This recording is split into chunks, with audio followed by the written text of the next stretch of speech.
নমস্কার বন্ধুরা, আমার এই ছোট্ট চ্যানেলে আপনাদের সবাইকে স্বাগতম। আমি আজকে আপনাদের সম্পূর্ণ তেল ছাড়া একটা ডিনার রেসিপি করে দেখাবো।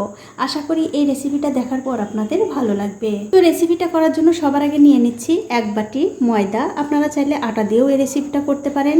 এখন এর মধ্যে দিয়ে দিচ্ছি স্বাদ মতো নুন। এবারে এই নুনটা ময়দার সঙ্গে খুব ভালো করে মিশিয়ে নিতে হবে। দেখুন, নুন কিন্তু ময়দার সঙ্গে খুব ভালো করে মেশানো হয়ে গেছে। এখন আমি এর মধ্যে অল্প অল্প করে জল দিয়ে খুব সুন্দর একটা ব্যাটার তৈরি করে নেব। তবে বন্ধুরা, এই ব্যাটারটা কিন্তু খুব একটা পাতলাও হবে না, আবার খুব একটা ঘনও হবে না। মিডিয়াম ঘনত্বের একটা ব্যাটার আমাদের তৈরি করে নিতে হবে।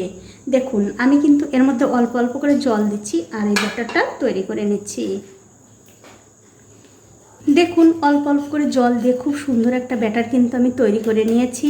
এখন একটা ঢাকা দিয়ে 10 মিনিটের জন্য রেখে দেব। তো 10 মিনিট পর আমি উপর থেকে ঢাকাটা তুলে নিচ্ছি। এখন আমি এর মধ্যে দিয়ে দেব 1 প্যাকেট ইনো। আপনারা ইনোর পরিবর্তে কিন্তু বেকিং সোডাও দিতে পারেন, কোনো অসুবিধা নেই।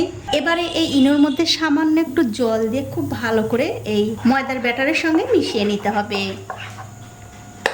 আর আমার এই রেসিপিটা যে সকল বন্ধুরা ফেসবুক থেকে দেখছেন, তাদের কাছে আমার একটাই অনুরোধ, অবশ্যই আমার এই পেজটিকে ফলো করে দেবেন। তাহলে যখনই আমি নতুন কোনো ভিডিও নিয়ে আসব, সবার আগেই কিন্তু আপনি দেখতে পাবেন। দেখুন, ইনো দেওয়ার সঙ্গে সঙ্গেই কিন্তু এই ব্যাটারটা কত সুন্দরভাবে ফুলে ফেপে উঠেছে। আর ইনো দেওয়ার পর কিন্তু খুব একটা বেশি দেরি করা যাবে না। এই রেসিপিটা কিন্তু সঙ্গে সঙ্গেই বানিয়ে নিতে হবে। দেখুন, খুব ভালো করে কিন্তু ইনোটা আমি মিশিয়ে নিয়েছি।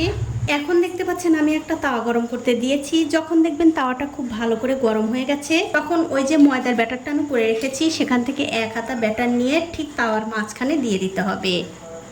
আর ব্যাটারটা দিয়ে দেওয়ার পরপরই দেখবেন আস্তে আস্তে খুব সুন্দরভাবে এই পিঠার মধ্যে জালি জালি হতে শুরু করেছে। দেখুন, আস্তে আস্তে কিন্তু কত সুন্দরভাবে জালি জালি হতে শুরু করেছে।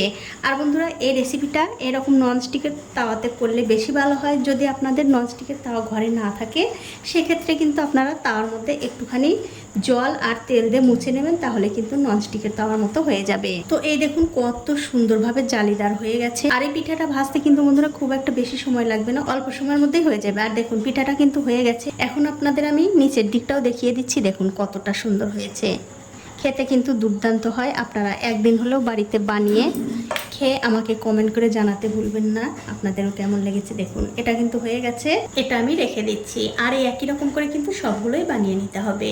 তো এই দেখুন বন্ধুরা, এক এক করে কিন্তু আমি সবগুলোই ভেজে নিয়েছি। আর আপনারা কিন্তু দেখেই বুঝতে পারছেন এগুলো কত সুন্দর, একদম নরম তুলতুলে। এখন আপনাদের একটা ছিঁড়েও দেখাচ্ছি কতটা সুন্দর হয়েছে। দেখুন, একদম কিন্তু নরম তুলতুলে, মুখে দিলেই মিলিয়ে যাবে। আর এই রেসিপিটা কিন্তু বন্ধুরা আপনারা যে কোনো চাটনি, ডাল, তরকারির সঙ্গে খেতে পারেন, খেতে কিন্তু দুর্দান্ত হয়। তবে ঘরে যদি আপনাদের এরকম চিকেন কষা থাকে, তাহলে তো আর কোনো কথাই নেই। এই চিকেন কষা দিয়ে খেতে যে এত ভালো লাগে তার বলার মতো না। তো বন্ধুরা, আমার আজকের এই তেল ছাড়া রেসিপিটা আপনাদের কেমন লেগেছে? যদি ভালো লেগেই থাকে, অবশ্যই একটা লাইক, কমেন্ট আর শেয়ার করতে ভুলবেন না। আজ এই পর্যন্তই, দেখা হবে অন্য কোনো নতুন ভিডিও নিয়ে।